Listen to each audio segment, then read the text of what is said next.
కాంగ్రెస్ ప్రభుత్వం ఇచ్చిన హామీలు అమలు చేయనప్పుడు రాహుల్ గాంధీ ఏ ముఖం పెట్టుకుని రాష్ట్రానికి వచ్చారని బీజేపీ రాష్ట్ర అధ్యక్షుడు రామచంద్రరావు ప్రశ్నించారు.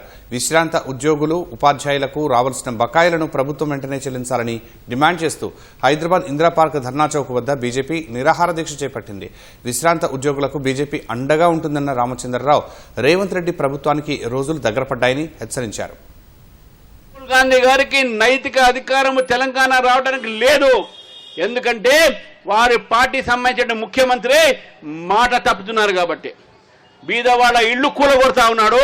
రిటైర్మెంట్ బెనిఫిట్ ఇవ్వకుండా రిటైర్డ్ ఎంప్లాయీస్ యొక్క ఆత్మహత్యలు కారకులైతున్నాడు. రైతులకు రైతు భరోసా ఇవ్వకుండా వారిని ఎండబెడతా ఉన్నారు. రైతు రుణమాఫీ చెప్పేసి ఇంతవరకు రుణమాఫీ చేయలేదు. ఏ మొహంతోనే మీరు ఈరోజు తెలంగాణకు వచ్చారని చెప్పి అడుగుతాం రాహుల్ గాంధీ గారిని. మీ ముఖ్యమంత్రి మాత్రం మీకు 1000 కోట్లు ఇవ్వగలుగుతాడు, కానీ ప్రజలకు 1000 రూపాయలు కూడా ఇవ్వలేని పరిస్థితి మీరున్నారా? తెలంగాణలో గడ్డపార రాజ్యం ఉన్నది. ఈ గడ్డపార రాజ్యాన్ని ప్రజలు దీన్ని కూలగొట్టాల్సిన అవసరం ఉన్నది మిత్రులారా ఈరోజు.